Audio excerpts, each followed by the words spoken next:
El Rincón de Aquiles. Pensamiento crítico para cuestionar tus creencias y tratar de entender el mundo un poco mejor. Con David Valero y Sergio San Juan.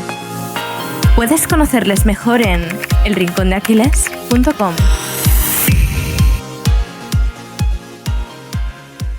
Bueno, Marina, bienvenida, lo primero. Y lo Muchísimas segundo, gracias. preguntarte un poquito, ya que vamos a hablar de historias, que nos cuentes la tuya para empezar así a romper el hielo. ¿Quién es Marina Díaz? Nací un día de mayo de... No, hombre. Yo soy Marina Díaz, efectivamente, soy escritora y psicóloga. Estudié psicología en Granada, luego me formé como psicóloga clínica mediante el PIR, que la mayoría de la gente en España conoce el MIR de los médicos, es la manera de especializarse en el sistema público de salud. Algunos no saben que existe también un PIR para los psicólogos, para ser psicóloga clínica. Entonces yo hice eso, son 4 años de formación. Después de eso hice un máster en terapias contextuales, de las cuales la más conocida es ACT, que es la terapia de aceptación y compromiso, en la que estoy especializada. Y ahora mismo llevo una web que es Psicosupervivencia, en la que ofrezco formaciones, experiencias formativas, generalmente virtuales, también físicas, para ayudar a la gente sobre todo a llevarse mejor con su mente, llevarse mejor con sus emociones, integrarlas sin luchar con ellas y sobre todo, actuar en dirección a lo que les importa y pasar a la acción, que es una frase que últimamente se ha quedado como un poco manida, pero que para mí sigue siendo muy significativa porque creo que al final esa acción humana es la esencia de la vida y es lo que a mí más me gusta trabajar. Y espera, que se me olvida la parte de escritora, que he empezado con la parte de psicóloga, que es la que me da de comer, pero luego está la parte de escritora. Siempre me ha gustado muchísimo escribir desde que era pequeñita. Tengo una novela autopublicada con un éxito escaso, pachucho tirando a mal, pero bueno, bien, ¿no? Ahí va, se va vendiendo, pero reconozco que no soy J.K. Rowling, lo admito, pero estamos en proceso. Ahora mismo estoy editando mi segunda novela y bueno, mi idea es seguir escribiendo novelas hasta que alguna sí que pegue el pelotazo, así que confío en llegar ahí. Oye, Marina, nos has contado muchísima información en muy poco tiempo. Vamos a intentar profundizar un poquito en cada una de esas fases. Pero bueno, ya tenemos el contexto y ya sabemos quién es Marina Díaz. Y a mí me gustaría empezar por el principio, ¿no? ¿De dónde nace o cuándo nace ese interés por la psicología? Es curioso porque mi interés por la psicología nació de la escritura. Es una paradoja y extraña. Porque yo cuando tenía 17, 18 me uní a un taller de escritura creativa en Málaga, de donde yo soy, y entre los libros que nos recomendaban para leer, nos recomendaron algunos de psicología y concretamente algunos de Eric Fromm. Y yo me puse a leerme El miedo a la libertad. Yo ya me había leído de él El arte de amar y me puse a leer El miedo a la libertad y recuerdo que me impactó muchísimo, que en ese momento el pensamiento que yo tuve como muy claro fue: no hay nada en esta vida más interesante o que merezca más la pena estudiar que la mente humana, porque esto es lo que somos nosotros, ¿no? Esto es lo que hay dentro de nosotros y cómo funcionamos y cómo trabajamos. Me pareció fascinante. ¿Qué pasa? Que yo hasta entonces mi plan de vida había sido estudiar periodismo y lo tenía de estas cosas que lo dices cuando eres pequeñita y que vas a ser periodista. Y entonces pues como que a última hora, esto fue literalmente después de selectividad. Yo estaba a punto de echar la prescripción, ¿no? Y a última hora pensé, no, la primera intención es la que vale, me meto en periodismo. Y de hecho empecé periodismo en la Universidad Autónoma de Barcelona, pero enseguida me di cuenta de que aquello no era para mí, que no me molaba. Y eso me afectó mucho psicológicamente, valga la redundancia. Entonces, como me afectó tanto, me di cuenta del inmenso poder que puede tener realmente tu mente sobre ti, de que te puede amargar la vida. Entonces, fue una combinación por ese clásico de los psicólogos lo que quieren es arreglarse a sí mismos. En mi caso, he de reconocer que sucedió. Lo que no me parece mal, porque yo creo que primero tienes que estar tú bien como psicólogo, si no, no vas a ayudar a nadie. Y en segundo lugar, un interés intelectual muy fuerte por saber cómo funcionamos los humanos, que todavía persiste ese interés y todavía me sigue fascinando. Me acaba de surgir ahora una pregunta mientras hablabas y eso que has dicho, ¿no? De empecé la carrera de psicología un poco para arreglarme a mí mismo, ¿no? ¿Los psicólogos veis a los psicólogos? Quiero decir, ¿un psicólogo puede a sí mismo autodiagnosticarse y a sí mismo ofrecerse una especie de terapia? ¿O es como cuando eres fisio, que por mucho que seas fisio, pues es mejor que vayas a otro fisio, ¿no? Exacto, no te llegas de toda la espalda, ¿no? ¿Cómo va eso entre psicólogos? Entre psicólogos, obviamente tú como psicólogo puedes ir a terapia Y yo, de hecho, yo he ido a ver a psicólogos. Lo que sí que es recomendable es que sea tu psicólogo, que no sea tu amigo. Yo, por ejemplo, pues no vería nunca a alguien que ha sido compañero mío en el máster o en la facultad, porque claro, yo tengo muchos amigos psicólogos, pues eso, de la residencia, compañeros pires, pues no los vería nunca, no por nada, sino porque si tú eres el psicólogo de alguien, no puedes ser su amigo. Y ese es al final el rol más importante que tú tienes en su vida. Y hay muchos psicólogos, pero hay pocos amigos, ¿no? Entonces, en ese sentido, claro, el psicólogo va al psicólogo. Y, a ver, obviamente tú como psicóloga, por lo menos yo sí siento que tengo más, digamos, accesible en mi cabeza conceptos de psicología que a mí me ayudan en mi propia vida cotidiana y yo todo lo que trabajo primero me lo aplico a mí porque además me gusta. Yo soy muy friki del desarrollo personal. A mí me gusta compararme con los bodybuilders en culturismo, ¿no? Los culturistas que les gusta ver, venga, ¿cómo puedo hacer crecer mis músculos? Pues yo igual, pero como por dentro, ¿no? Venga, ¿cómo puedo desarrollar mis cualidades interiores, ¿no? Me mola a mí eso, me interesa. Y en ese sentido, pues claro, lo tengo como muy accesible, estoy todo el día trabajando con ello y sí que yo creo que hay cosas de las que probablemente me dé cuenta antes y más rápido que una persona que no ha estudiado psicología. Pero sí que es verdad que hay veces que necesitas a alguien desde fuera, aunque sea para repetirte las mismas cosas que tú ya sabes, pero te las dice otra persona y te llegan de manera distinta y les hacen más caso. Entonces a mí personalmente me ha ayudado mucho. Cuando he ido a ver a otros profesionales me ha ayudado un montón. Y sé de otros amigos psicólogos que les ha pasado igual. Y otra cosa que nos has contado que también te ha ayudado mucho es tu propio proyecto personal que se llama Psicosupervivencia. Bueno, imagino que tendrás más proyectos, pero ¿cómo surge este proyecto de psicosupervivencia y por qué surge? Este proyecto surge cuando yo llevaba, si no me equivoco, un par de años en la residencia haciendo el PIR y era mi primera experiencia viendo pacientes, bueno, sí, pacientes, así en la pública lo de llamarles clientes, pacientes o usuarios normalmente, que a mí usuario me parece como súper feo, me parece como una palabra muy gris, así que bueno, paciente. Y nada, entonces yo la verdad es que en aquel momento me sorprendió mucho el hecho de que mucha gente me parecía que le faltaba como una alfabetización emocional, por así decirlo, como un principio de Pareto psicológico en el que si la gente aprendía un poquito, ¿no?, de cómo gestionarse a sí mismo, sus emociones, sus pensamientos, hábitos de sueño, manejar la ansiedad, ese tipo de cosas, pues que sus vidas iban a mejorar muchísimo. Y entonces de ahí surgió, de hecho, el nombre, psicosupervivencia, porque al principio era como herramientas para sobrevivir, porque tampoco te hace falta muchísimo más, ¿no? Yo no creo mucho en la optimización al máximo y que todo sea perfecto y que todo esté. Antes de eso, vamos a tener los básicos en su sitio y luego, pues, a ir, por supuesto, mejorando las cosas que nos apetezcan, pero para mí, desde el principio, lo fundamental ha sido dar al mayor número de personas posible herramientas básicas, herramientas de supervivencia. Pues súper interesante. Y sí que es cierto que con el tiempo, o sea, aparte de sobrevivir, ¿no? Como que lo decías antes con la analogía del bodybuilder, ¿no? Que cada vez, una vez te metes en este mundillo y ya pasas la fase esa de supervivencia, quieres un poquito más, ¿no? Como que ya no te vale con sobrevivir y ahí es donde caemos en esos problemas de sobreoptimización, de buscar exprimir ese poquitillo. ¿Qué nos dice la psicología en filosofía se conoce como adaptación hedónica, ese fenómeno de tener que constantemente mejorar y adaptarnos a lo que tenemos? ¿Qué nos dice la psicología de eso?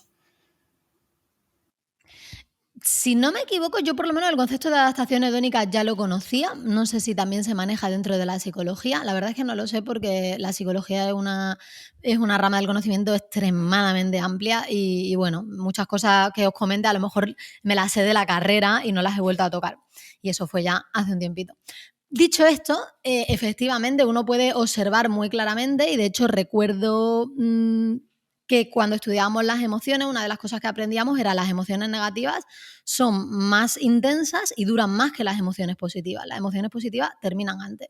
Y esto tiene una función adaptativa muy clara. Si tú estás todo el rato súper feliz y en éxtasis, no haces nada, no te mueves, no yéndonos a las cavernas, no cazas, no construyes, no inventas el fuego, no inventas las armas, no progresamos, ¿no? Esta incomodidad interna nuestra y esta adaptación hedónica, al final lo que nos hace es propulsarnos hacia adelante. Entonces, en ese sentido es un equilibrio complicado de alcanzar porque yo me encuentro mucho, por ejemplo, la gente de mi membresía, yo tengo una membresía dentro de mi proyecto que se llama el Club del Cambio y una pregunta muy recurrente, porque nosotros cada mes trabajamos un tema distinto, y una pregunta muy recurrente es, ¿estoy estresado de crecimiento personal?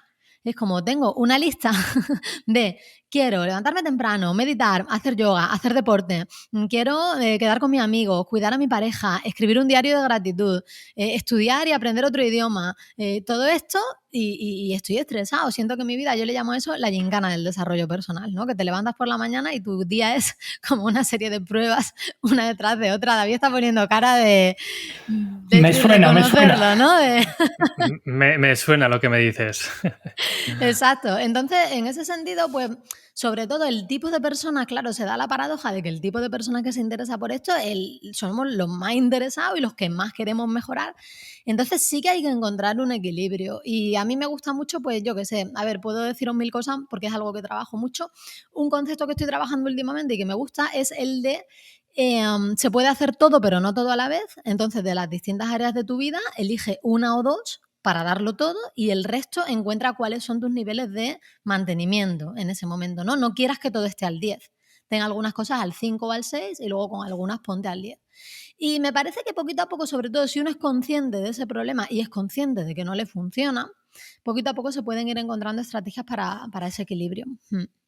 Estaba sonriendo, Marina, porque pues bueno, me he sentido identificado, ¿no? Creo que nos ha pasado a todos en algún momento de vernos. Entonces, como una persona que no lee, ¿no? Y de repente quiere empezar a coger el hábito de lectura y se pone de deberes leerse un libro al día. Pues no lo vas a conseguir. O si lo consigues, vas a durar 3 días. Quiero decir, es mucho mejor crear esa adherencia, ¿no? Y conseguir un 5 todos los días que no conseguir 2 dieces los primeros días y luego volver al 0, que es donde estábamos. Entonces, creo que es muy, muy acertada, ¿no? Esa reflexión que has hecho de vamos a empezar poco a poco, no pretendas de repente, si estás aquí, querer estar aquí en el plazo de una semana, porque no lo vas a conseguir, y aunque lo consiguieras, te vas a frustrar y no vas a poder mantener esos nuevos hábitos, porque al final es muy fácil leer esos hábitos, nos suenan a todos muy bien, el madrugar, el hacer cosas productivas, pero luego cuando nos damos cuenta que tenemos que aplicarlos, nos cuesta mucho más, ¿no? Porque al final pues, el cuerpo es perezoso por naturaleza. Dicho esto, aquí somos muy fans de la filosofía y sobre todo del estoicismo. Y hay una cita de Marco Aurelio, del emperador romano, que dice así: la calidad de nuestra vida depende de la calidad de nuestros pensamientos. Al final, lo que pensamos, las historias que nos contamos hacia nosotros, va a depender mucho de luego de quiénes somos o cómo estamos o con qué estado de ánimo afrontamos las diferentes situaciones que nos pone la vida, ¿no? Entonces, ¿qué opinas sobre esta cita y qué opina la psicología en la influencia, ¿no? De la importancia de lo que pensamos nosotros mismos, ¿no? De cómo nos contamos esas historias a nosotros mismos? Es un tema interesantísimo lo de los pensamientos porque gran parte de mi línea de trabajo y de lo que yo he intentado promulgar desde que empecé a trabajar es precisamente es muy complicado controlar tus pensamientos. Y de hecho creo que tengo algún post que se llama así, en plan no puedes controlar tus pensamientos. El clásico experimento este del oso blanco, no sé si lo conocéis. Del no pienses en un oso blanco y se vio que a los participantes que les decían eso luego pensaban más en el oso blanco sí, que a lo mejor conseguían reprimirlo temporalmente, pero después venían esos pensamientos que habían estado reprimiendo. Un profesor mío me lo explicó a mí en la facultad y siempre me quedo con esta metáfora como si tú fueras el dueño de una discoteca y al portero le dicen no puedes dejar entrar ¿qué te digo yo? A las personas morenas o a las personas rubias, que en España hay menos. No puedes dejar entrar a los rubios. Y entonces el portero no solo no lo deja entrar, sino que se va por todos los alrededores a buscar a todos los rubios y a decirle tú no entres, tú no entres, tú no entres. ¿Qué pasa? Que cuando se va el portero, la puerta está llena de rubios que entran en masa, ¿no? Así me lo explicó él, ya te digo, una analogía pues un poco simplificada como toda la analogía. Y es verdad que mi experiencia clínica y sobre todo mi experiencia personal con mi propia cabeza es que controlar absolutamente todo lo que pasa por nuestra mente es imposible. Y eso hay muchos experimentos de este tipo muy fáciles, ¿no? Si yo os dijera a vosotros, chicos, vamos a estar 1 hora los 3 sentados y yo voy a conectar un cinturón bomba que se activa si vosotros pensáis en, pues yo qué sé, en el oso blanco o en el elefante azul o en lo que sea. O si tenéis un solo pensamiento de preocupación y ansiedad en 1 hora. ¿Y vosotros qué me diríais? ¿Aceptáis el reto o no lo aceptáis? Va a explotar 8 veces y eso es 1 hora, imagínate, 1 hora. Una semana tiene 168 horas, imagínate, y ya si calculamos un mes, un año, es imposible, ¿no? Dicho esto, sí que es cierto que yo últimamente me he enfocado mucho en la parte de nuestros pensamientos que sí podemos controlar. Y para mí es un tema más que del pensamiento, es de la atención que yo le presto y sobre todo del caso que yo le hago. Y otra metáfora que me encanta, yo soy muy de metáfora, me vais a perdonar porque soy muy pesada, es la de las estrellas. Entonces, si yo soy un marinero y tengo un cielo lleno de estrellas frente a mí, pues yo puedo elegir fijarme en algunas de esas estrellas, en las constelaciones, y navegar en esa dirección. Pero no me hace falta apagar las demás estrellas, simplemente en ese momento no las miro. Y con los pensamientos pasa igual, todos podemos tener pensamientos contradictorios. Yo un día me puedo levantar y pensar, yo qué sé, estoy harta de, ¿qué te digo yo? Hay que ver qué desastre la casa, está todo súper desordenado y soy un desastre, ¿no? Y puedo tener ese pensamiento de soy un desastre, ¿no? Y luego a la vez puedo tener el pensamiento de, oye, no, pues en realidad soy una persona estupenda y hago muchas cosas bien en mi vida.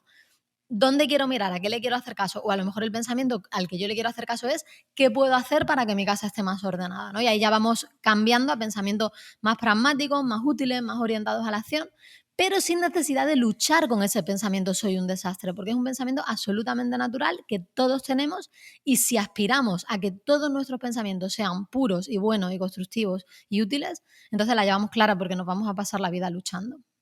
En resumen, Marina, podríamos decir, ¿no?, de que es muy complicado controlar el 100% nuestros pensamientos, pero sí que podemos tener la elección de qué importancia le damos a cada uno de esos pensamientos, ¿no? Eso sí que depende más de exacto. nosotros.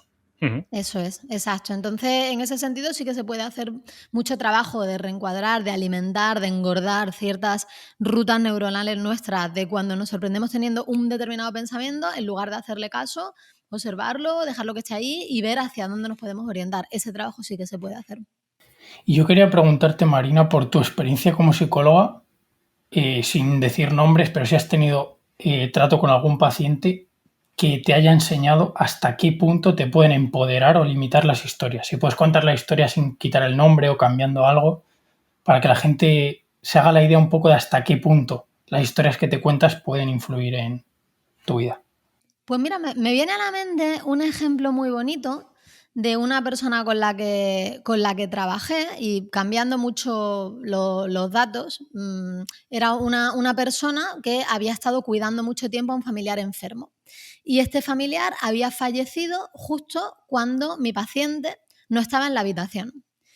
Y entonces este paciente tenía mucho cargo de conciencia de lo dejé solo a este familiar cuando en el momento en que más me necesitaba, ¿no? Entonces, dentro del trabajo que hicimos, la historia que yo traté de ayudarle a reencuadrar eso fue te quería tanto tu familiar que esperó para ahorrarte a ti ese mal rato. Y el hecho de incorporar esa narrativa le ayudó a procesar ese duelo y a seguir adelante.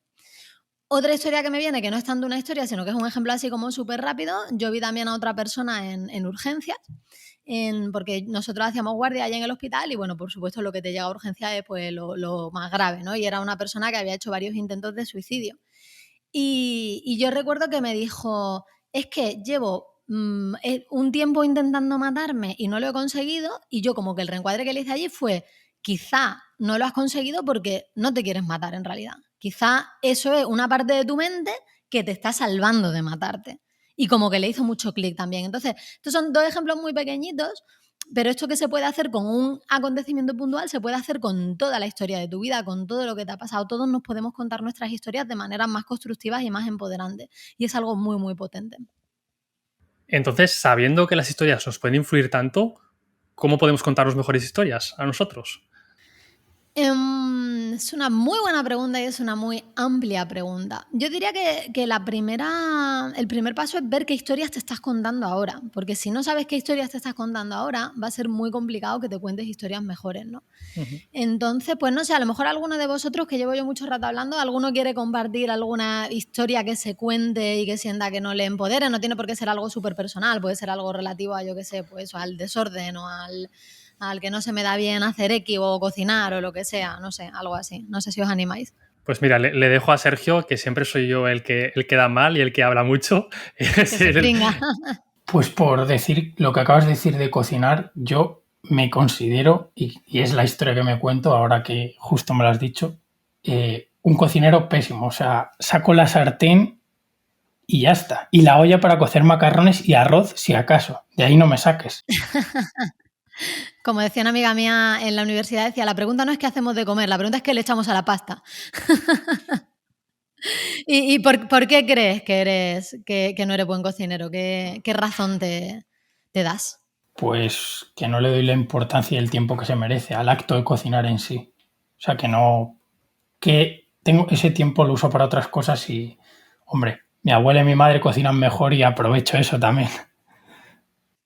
Claro, en tu caso, fíjate, esta explicación que tú te estás dando ya es bastante empoderante, porque en esa misma explicación podemos identificar vías para actuar y para cambiar esto, ¿no? Imagínate que tu historia es que, me invento, ¿vale? Imagínate que es que cuando tú eras pequeñito en tu casa, siempre, yo qué sé, imagínate, cocinaba, o imagínate en tu casa, vale, si cocinaba tu madre y le enseñó a cocinar a tu hermano y luego se reían de tu hermano en el colegio. Y entonces tú identificaste ahí que cocinar era de, pues yo qué sé, de débiles y que se reían de él. A lo mejor esa es la historia que tú te estás contando. Y esa historia, al estar ubicada en el pasado, algo que pasó, algo relacionado con tu familia. A ver, esto es un ejemplo muy tonto, pero todos tenemos historias de mucho peso relacionadas con nuestra familia, ¿no? De yo soy tímido porque en mi casa me decían o porque en el colegio me hacían bullying. Entonces, estas causas están localizadas en el pasado y no se pueden cambiar y efectivamente pues te limitan. Sin embargo, una explicación como la que tú has dado, no soy buen cocinero porque no le dedico suficiente tiempo. Y de ahí que se desprende. ¿Cuál sería la conclusión lógica de eso? Pues que si en el futuro le quiero dedicar más tiempo a la cocina, pues podré mejorar en esa habilidad. Exacto, exacto. Y tú además tienes un growth mindset, ¿no? Un mindset de una mentalidad de crecimiento en la que tú asumes que no es un rasgo estático tuyo. El decir, no, yo soy así, nací así, me moriré así, sino que tú tienes claro que la habilidad de cocinar es algo en lo que tú puedes trabajar. Esto del growth mindset es algo que no todo el mundo tiene. Mucha gente piensa que somos así, punto, ¿no? Entonces, casi lo primero que hay que trabajar es eso, es el verse a uno mismo como una persona con capacidad de cambio, con capacidad de crecimiento, y para eso pues puedes observar áreas de tu vida en las que ya has cambiado, cosas que ya has conseguido. La inmensa mayoría de nosotros hemos progresado, aunque sea en un área, aunque no sea en otra. Y luego, una vez que tienes eso, el buscarle a tus historias causas, ese por qué, ¿no? Porque esta relación causa-efecto es como la primera que aprendemos a hacer los seres humanos y la estamos haciendo todo el rato. ¿Por qué está ese coche ahí aparcado? ¿Por qué esa persona lleva esa ropa? ¿Por qué? ¿Por qué? ¿Por qué? Los niños pequeños preguntan, ¿no? ¿Por qué? ¿Por qué? ¿Por qué? Entonces, si la respuesta a ese por qué es algo que está en tu mano y que tú puedes cambiar, porque no le digo suficiente tiempo, porque nadie me ha enseñado, porque no he tenido un mentor, ¿no? Entonces, pues buscando un mentor, buscando tiempo, porque no practico de la manera adecuada. Esos son el tipo de historia, el tipo de razones que nos empoderan porque nos permiten a nosotros hacer algo para solucionarlo. Al final, la contestación del yo soy así, ¿no? Es ese comodín del público que todos hemos usado alguna vez, ¿no? Cuando nos han reprochado algún comportamiento, no, y es que yo soy así. Es que es lo que hay, ¿no? Claro, es que no puedo hacerlo, ¿no? No me sale hacerlo de otra manera. Ni siquiera me doy la opción a preguntarme de, bueno, ¿por qué soy así? ¿Lo puedo cambiar? ¿Lo puedo mejorar? ¿O me frustro ya y me resigno a ser así? Al final es una tu excusa, ¿no? Que me pongo a mí y pongo a los demás también para no tener que yo verme forzado a cambiar o a mejorar ese comportamiento. Eso es, y el yo es que no puedo, es que es superior a mí, por ejemplo, ¿no? Yo ese tipo de frases siempre estoy muy alerta y cuando las identifico las pongo en tela de juicio, porque al final otro experimento mental de cinturón bomba, yo es que me pongo muy violenta con este tipo de experimentos. Si tú, por ejemplo, imagínate una persona que dice, yo es que le grito a mi pareja y es que no lo puedo evitar, es que me pongo súper nervioso y le pego 3 voces y es que es superior a mí, es que, o a mis compañeros de trabajo, ¿no? Y a ti te dicen, mira, si a ti te pusieran un cinturón bomba y te dijeran, la próxima vez que tú le grites a tu pareja, salta en pedazos, ya te digo yo que no le gritabas. O sea, que no es que no puedas, es que no tienes incentivo suficiente. ¿Y por qué no tienes incentivo suficiente? Pues porque no estás viendo las consecuencias a largo plazo que tienen esos actos, ¿no? O quizá las estás viendo, pero en el momento no te acuerdas. Entonces, mi trabajo como psicóloga consiste en encontrar esos incentivos y traerlos al presente, y que la persona aprenda a traerlos al presente para de esa manera regular, digamos, su conducta y su comportamiento. Es eso de que nos han dicho, yo creo que a todos, de si te pusiera una pistola a la cabeza, a que serías capaz de hacer algo más. Exacto.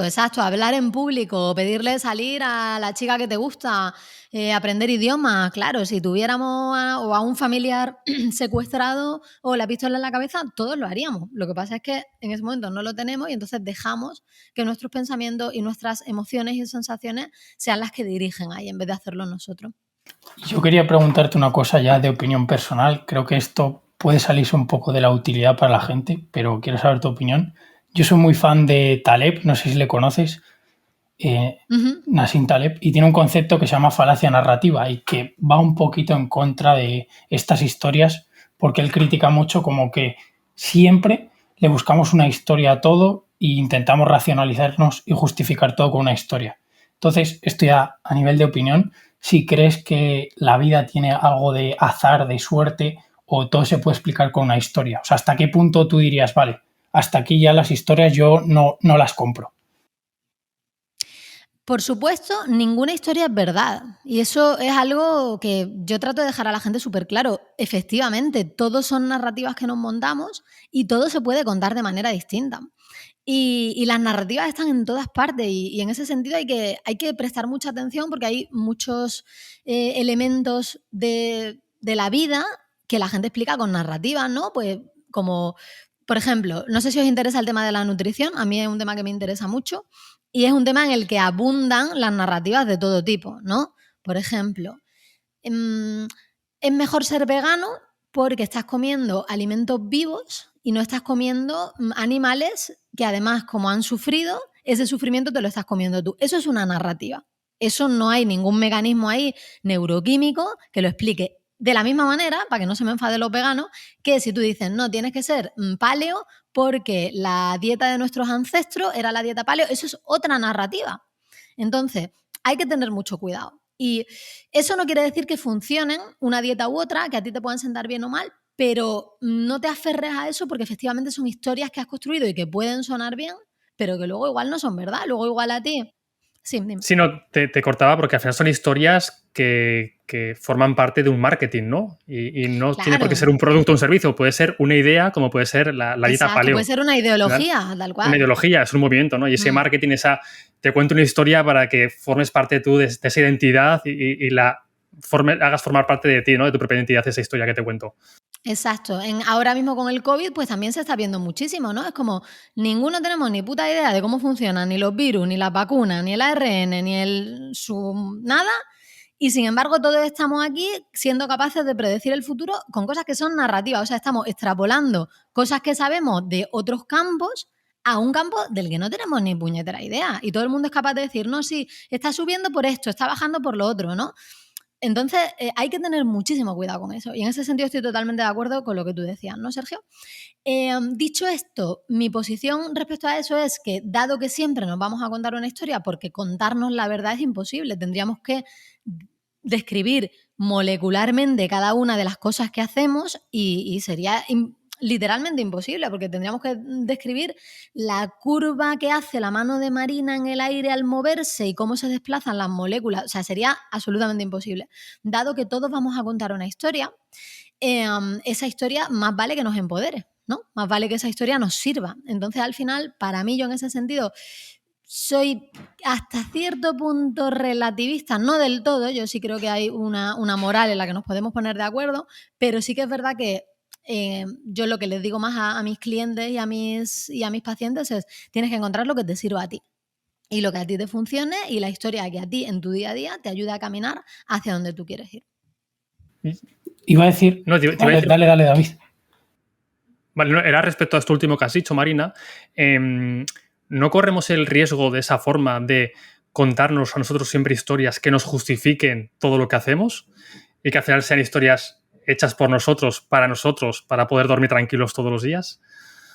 Es una buena pregunta y mi hipótesis y mi experiencia clínica ahí lo que me dicen es que cuando tú no estás trabajando de acuerdo a tus valores y no estás actuando de manera que a ti te haga sentir satisfecho y pleno y vital y feliz, normalmente eso hace que genere un sufrimiento. Entonces no duermes tranquilo por la noche. O sea, continuando un poco con ese ejemplo que tú has puesto con esa analogía, no duermes tranquilo por la noche porque el actuar en contra de los valores de uno tiene un coste.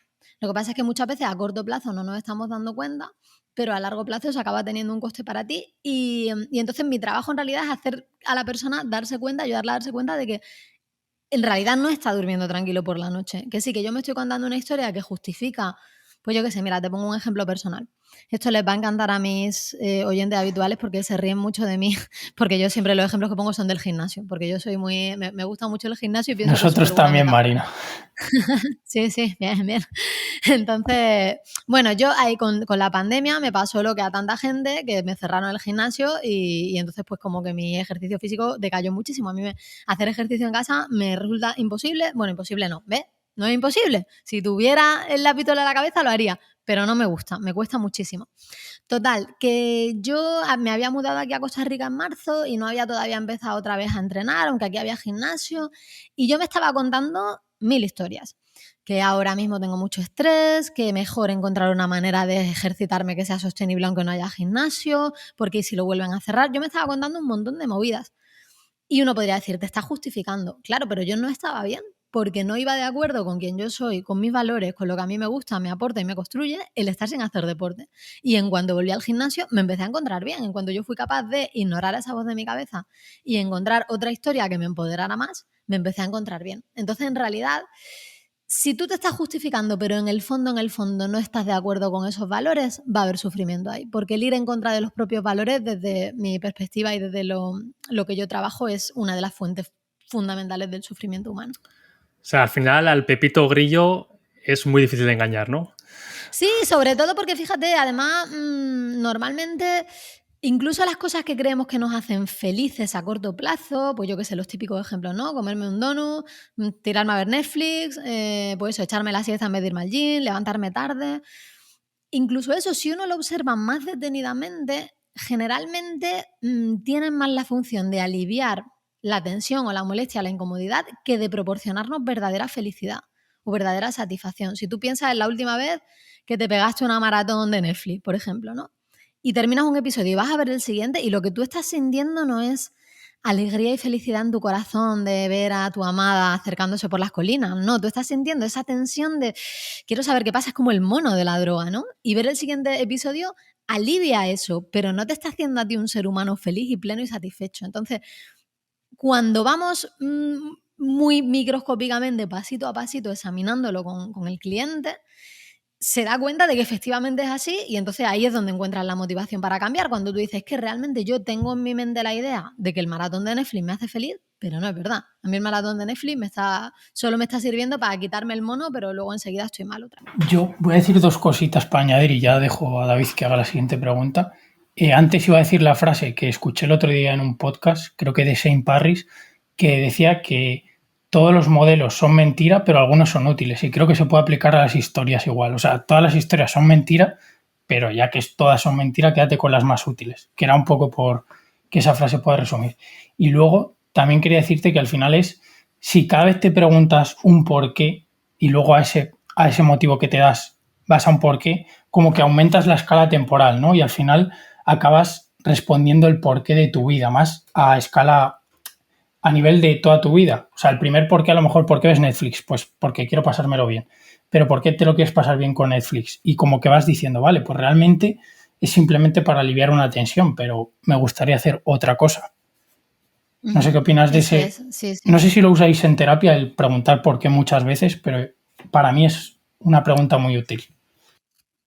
Pues fíjate, uno de los primeros libros que yo me leí cuando estaba haciendo la residencia era un libro sobre entrevista clínica y recuerdo vívidamente que decía, no preguntes por qué. ¿Por qué? Es una pregunta muy agresiva que puede hacer, espérate, tranquilo, que hay un plot twist más adelante, hay un giro argumental.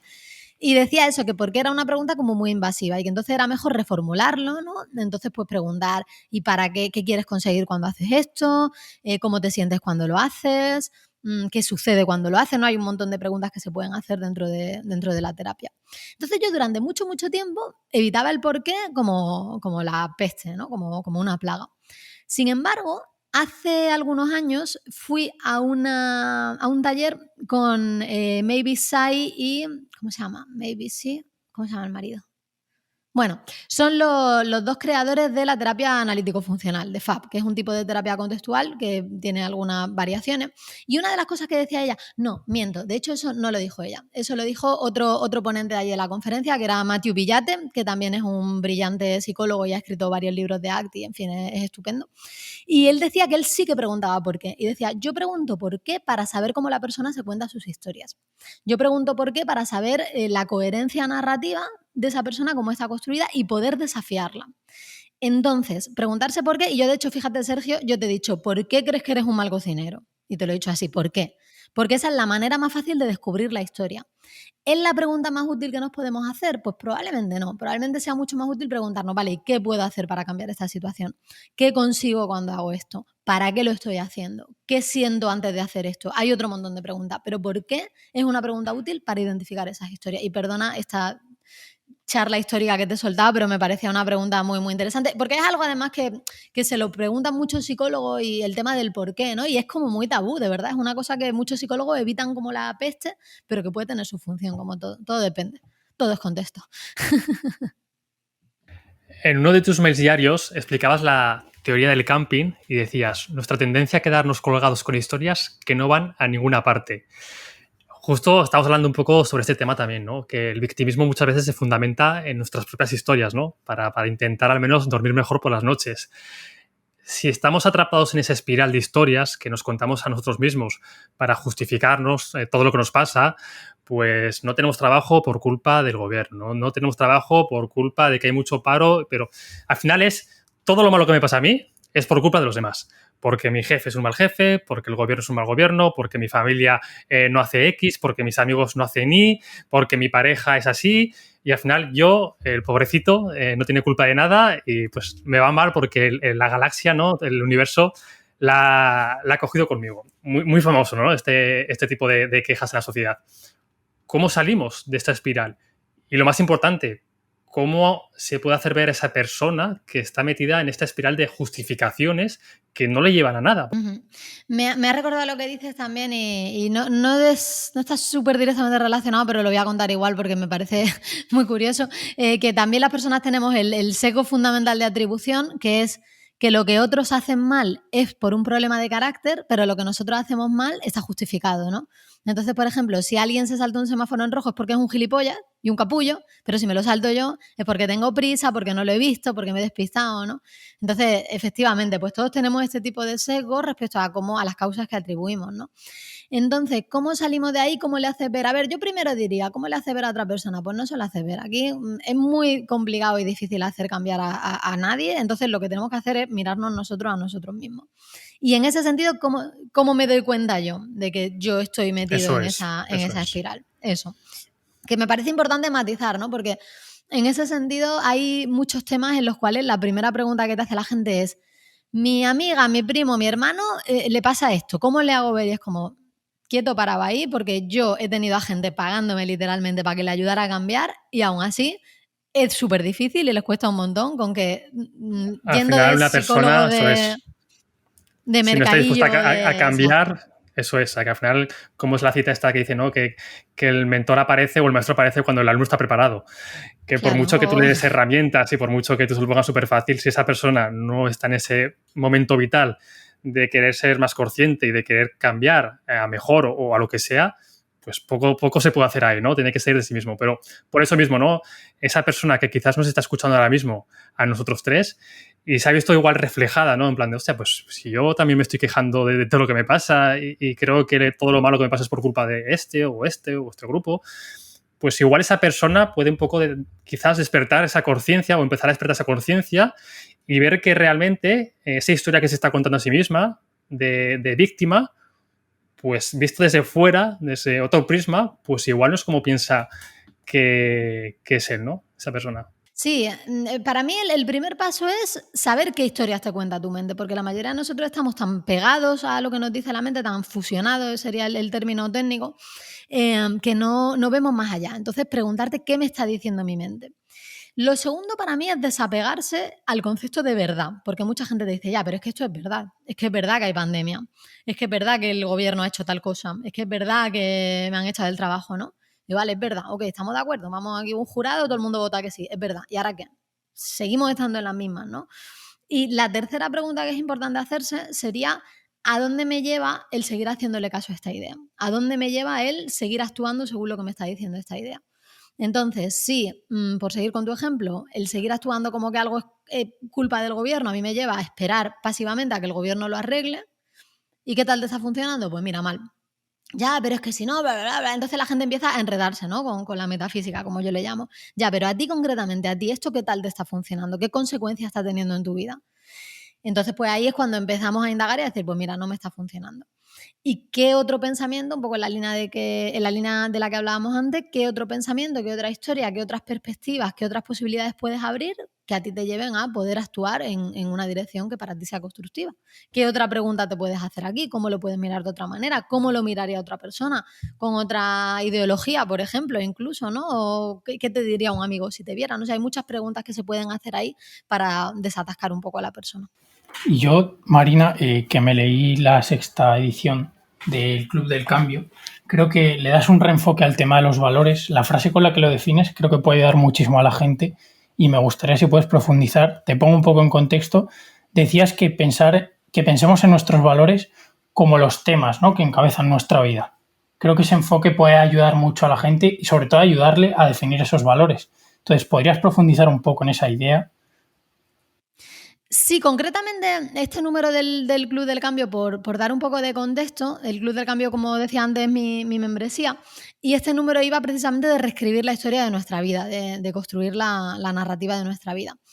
Y yo ahí hablaba de los temas porque, como ya os decía, yo también soy escritora, me interesa muchísimo el tema del storytelling, de saber cómo se construyen buenas historias, cómo se crea un bestseller, cómo tú mantienes la atención. Y un concepto muy potente ahí es el del tema. ¿Cuál es el tema de esta novela? Y al final, una novela que verdaderamente resuene, o una película que resuene verdaderamente con su audiencia, es porque tiene un tema poderoso detrás. Es porque no se queda simplemente en la superficie. Entonces, yo qué sé, por ejemplo, si habéis visto la serie Gambito de Dama, que se hizo muy famosa, pues creo que el año pasado. Sí, yo sí que la he visto. Sí, tú Yo lo has no, visto. pero... Y bueno, es de un prodigio, una chica prodigio, una mujer prodigio del ajedrez, ¿no? Que empieza de niña a aprender y luego pues cada vez mejor y se acaba enfrentando pues a los maestros de su época, bla, bla, bla, ¿no? Y esta serie tuvo muchísimo éxito porque, claro, en realidad el tema, o sea, no es simplemente partidas de ajedrez que tú ves y ya está. Hay cosas más profundas, te conecta con cosas más profundas, con la autosuperación, con la discriminación, con, no sé, David, ¿a ti qué se te ocurre? ¿Qué más temas se te ocurre que puede haber detrás de Gambito de Dama? Entonces yo creo que la superación, ¿no? Sobre todo de cómo una chica que aparentemente no tiene no tiene las oportunidades que podría tener una chica de su edad en otro contexto, pues aún así, gracias a su habilidad, consigue, digamos, superar al resto de personas y a sí misma, ¿no? Y consigue alcanzar, pues al final, ese éxito en la vida o lo que ella considera que es un éxito, que es, pues como te has dicho, ¿no? Enfrentarse a los grandes maestros de la época, incluso viaja desde Estados Unidos a Rusia, no voy a hacer más spoiler de la serie. Spoiler. Eso es, yo creo que quizá otro tema también en Gambito de Dama sea la pasión de ella por el ajedrez, ¿no? Y yo creo que toda persona que haya tenido una pasión se puede sentir identificada o aspirar a eso, ¿no? Porque la inmensa mayoría de nosotros no tenemos una pasión tan absorbente como ella, ¿no? Yo puedo decir que me gusta escribir, pero yo no me acuesto por la... Bueno, de hecho yo sí me acuesto por la noche pensando en mis historias, pero porque me relaja y así me duermo. Pero no porque me quede ahí pensando y qué hace tal, ¿no? Yo lo pienso 5 minutos y me quedo frita. Pero claro, aún así, las personas que tienen ese tipo de pasiones pues nos atraen mucho y lo podemos ver muchos personajes de películas que tienen algún tipo de habilidad especial y sobrenatural. Entonces, este tipo de temas son los que realmente resuenan contigo cuando tú ves Gambito de Dama, no simplemente lo que está pasando en el argumento. Hace poco, Marina, leí la biografía de Steve Jobs y pasaba justo eso, que creaba como a su alrededor un campo de atraer talento, de pensar que estaba moviendo el mundo por un poco las historias que le rodeaban y la pasión que él despertaba. O sea, que me ha recordado. Exacto, al final tú no estás comprando un iPhone, ¿no? Tú estás comprando la elegancia, el diseño, pues eso, la optimización, yo qué sé, las cosas que cada uno asocia El estatus incluso. El estatus, exacto, ¿no? Entonces, si nosotros con nosotros mismos hacemos un poco ese ejercicio y pensamos, si mi vida fuera una historia, si alguien la estuviera viendo desde fuera, ¿qué temas hay ahí? ¿Con qué puede conectar alguien que vea la vida de Marina? Pues yo qué sé, yo este año me he mudado a Costa Rica. Pues puede ser una historia de aventura, ¿no? De crecimiento, de enfrentarse a lo desconocido, de superar mis propios miedos o mis retos. Y eso verdaderamente es algo inspirador. Y si yo eso lo recuerdo en mi día a día, cuando estoy, pues yo qué sé, pidiendo el visado aquí, enfrentándome con la burocracia y hasta las narices de los papeles, de no sé qué, pero estoy pensando, esto tiene que ver con la aventura, esto tiene que ver con el crecimiento, eso te ayuda a elevarte un poco por encima de esas incomodidades de la vida cotidiana y conectar a un nivel más profundo, ¿no? Entonces me parece que es un ejercicio muy potente y efectivamente, como decías tú, Sergio, es lo que la mayoría de la gente identifica con el tema de los valores, pero creo que valores es un concepto que se puede quedar como muy árido, muy abstracto, entonces a mí siempre me gusta aterrizarlo con algo más, ¿no? Entonces, pues por ejemplo, si este concepto de los temas resuena contigo, te puede ayudar a enfocarlo de esa otra manera y a verdaderamente conectar con eso que es importante. Oye, después de estar hablando tanto tiempo sobre historias, a mí me daría mucha pena despedir esta entrevista sin preguntarte por cuál ha sido esa historia que a ti te ha cambiado la forma de ver el mundo, Marina. ¿Historia personal o historia Sí, o un personal, libro? pero sí, ¿no? Una historia ya puede ser personal o puede ser una historia que has leído en un libro o en una serie, pero que, wow, te ha marcado ese antes y después, ¿no? Esa propia historia. Pues la verdad es que ahora mismo así a la cabeza no me viene una historia que me haya cambiado la vida. Pues la verdad es que no te sé decir. A ver, así a corto plazo, desde luego, lo que es la historia Es una de... pregunta muy romántica, ¿no? Esto de lo típico que algo que te ha pasado y te ha cambiado la vida, que a veces pues la realidad no es tan romántica como queremos, como nos gustaría que fuese. Pero sí, no hace falta que sea una historia, ¿no? Boom, de estas que te cambia la vida y te levantas a la mañana siguiente y eres otra persona. Pero alguna historia que recuerdes con mucho cariño, una historia que tengas siempre en mente, que te haga reflexionar. Pues yo qué sé, yo soy mucho de contar historietillas. Mira, por ejemplo, una historia que me gusta mucho. Te podría contar un montón seguro y no te Ya voy me a decir imagino. que esta sea la historia por la que vivo mi vida, pero puede ser un ejemplo del poder de las historias, ¿no? Y esta es una historia que venía en un libro que a mí me regaló uno de mis mentores durante la residencia y un gran amigo, mi amigo Ancho, que a él le gustaba mucho todo lo que era hipnosis clínica, terapia narrativa, todo eso le apasionaba mucho, él era un gran lector también como yo y le gustaba mucho. Entonces, esta historia la cuenta Milton Erickson, que es considerado el padre, uno de los padres de la hipnosis clínica. Y la historia era la siguiente. Primero la cuento y ahora os digo el significado que tenía eso, ¿no? Él vivía en un pueblecito de Estados Unidos, de por ahí, uno de los estados de estos súper perdidos del Estados Unidos rural. Y entonces allí había un chico, el hijo de uno de los del pueblo, que había estado en la cárcel. Entonces un día vuelve y había estado en la cárcel, pero eso solo le había servido para salir peor, para salir todavía más asilvestrado. Total, que llega y el primer día que está en el pueblo, pues roba la caja de una tienda, roba un barco también que estaba ahí atracado en el río y se lo lleva, hace un par de perrerías así, ¿no? Y todo el mundo, hay que ver qué vamos a hacer con este muchacho, ¿no? Y entonces él está andando un día por el pueblo y se encuentra a la hija del alcalde.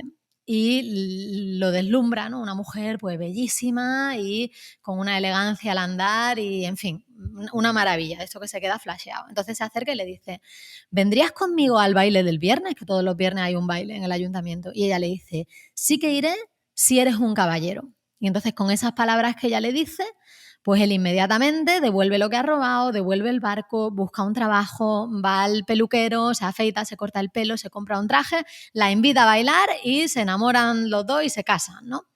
Entonces, ¿cuál es la moraleja de esa historia?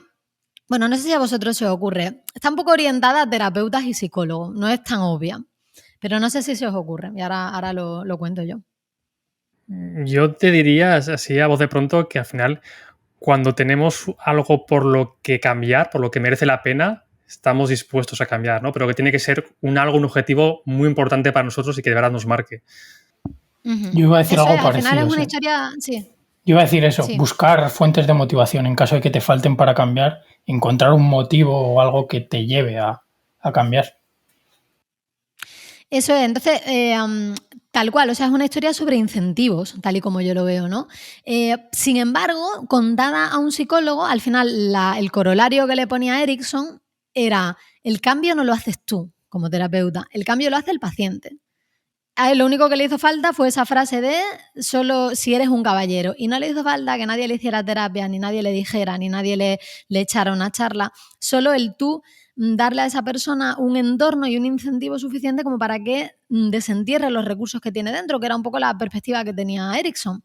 Era el decir, todos tenemos dentro de nosotros un tesoro de recursos internos para cambiar, y la labor del psicólogo realmente es desenterrar eso, no es arreglar a la persona como si fuera un coche, ¿no? Entonces, la verdad es que esa fue una historia que a mí en mi trabajo siempre me ha marcado, y ha sido esa humildad de dar un paso atrás y de decir, el cambio no lo haces tú, el cambio lo hace el paciente, y tú lo único que tienes que propiciar ese cambio. No sé, esa me ha venido a la mente. Y para ir cerrando, Marina, yo quería preguntarte, como lectora y para el que quiera profundizar en buenas historias, ¿qué 2 o 3 contadores de historias destacarías? Que digas, increíbles.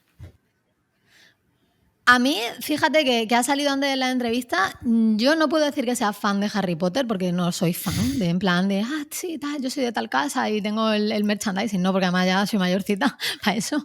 Pero a mí Harry Potter me fascinó, cuando lo leí ya de mayor y me fascinó, me gustó muchísimo, y me parece que desde el punto de vista del storytelling está fantástica, maravillosamente bien construido, y que se puede aprender muchísimo de ahí.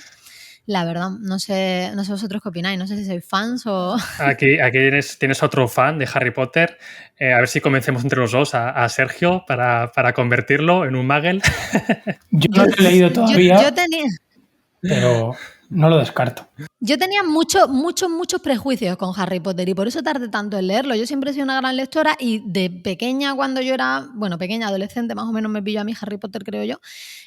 Yo le tenía como mucho, me parecía como demasiado comercial, con mi elitismo intelectual, ¿no? Y cuando me lo leí, flipé. O sea, yo me pasé el verano leyendo Harry Potter, viajando, tío, por Hogwarts, y fue una experiencia de lectura maravillosa. O sea, que sí, muy recomendable. Yo también lo recomiendo, totalmente. Sí, al final hace que te sumerjas totalmente, ¿no?, en ese mundo mágico que crea J.K. Rowling, y tengas 15 años, tengas 25, tengas 45, te vas a sumergir igual, quieras o no, en ese mundo. Eso es, yo creo que sí. Y luego, pues, no te sé decir, así que me vengan a la mente grandes contadores de historia. Yo que sé, que es la típica pregunta que en cuanto corte el podcast se me va a ocurrir 5 o 6. Pero yo que sé, a mí me gustan, yo sí que es verdad que, por ejemplo, de novelas, pues me centro mucho en novelas que sean bastante, que la historia tenga peso, ¿no? Que no sean simplemente descriptivas. Mira, me acaba de venir, por ejemplo, a la cabeza el novelista, creo que es británico, pero de ascendencia japonesa, no lo sé, que se llama Kazuo Ishiguro, y es un gran contador de historias también, es el que escribió Los restos del día o Nunca me abandones, que son 2 muy buenas novelas. Me gusta mucho también una escritora, ella creo que es estadounidense, pero vive en Gran Bretaña, me parece, que se llama Lionel Shriver, que es la autora de Tenemos que hablar de Kevin, que sacaron la película también y fue bastante conocida. Yo qué sé, son así, pues, novelistas que me gustan y que también le pueden gustar a quien nos escuche.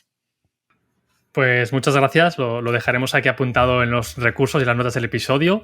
Y antes de despedirnos, Marina, ¿dónde podemos saber más de ti? ¿Dónde podemos encontrarte para todas las personas que nos han escuchado?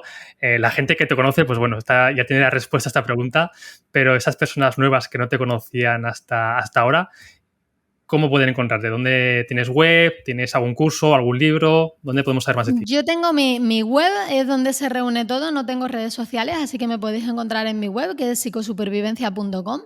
Y luego sí, tengo varias formaciones, tengo la membresía y tengo una newsletter diaria en la que mando, pues, así pildoritas sobre distintos temas. Entonces, a cualquiera que le interese puede ir ahí, suscribirse a la newsletter, y voy a ir informándole de todo lo que va saliendo. Así que os animo a que os vengáis. Lo tienes todo en tu web, ¿no? Todo centralizado, exacto. Pues ya está, pondremos por aquí también el link para que la gente pueda acceder. Y oye, por mi parte, muchísimas gracias. Me ha encantado charlar contigo. Así que, bueno, pues agradecerte que te hayas pasado por nuestro pequeño rincón. Yo igual, y recomendar la newsletter también, que yo la he consumido y te va dando ahí pequeñas historias y vas aprendiendo psicología a través de las historias. Y creo que es un ejemplo del poder de las historias, tu propia newsletter. Así que recomendada desde aquí. Genial, pues muchísimas gracias, chicos. Ha sido un placer estar con vosotros. Pues nada, te mandamos un fuerte abrazo a distancia. Igualmente. Chao, chao. Venga, Marina, hasta luego. Adiós. Si te ha gustado este episodio, compártelo. Puede que a alguien le sirva. Y si quieres estar al tanto de todo lo nuevo, No te olvides de seguirnos en redes sociales y en nuestra web, elrincondeaquiles.com.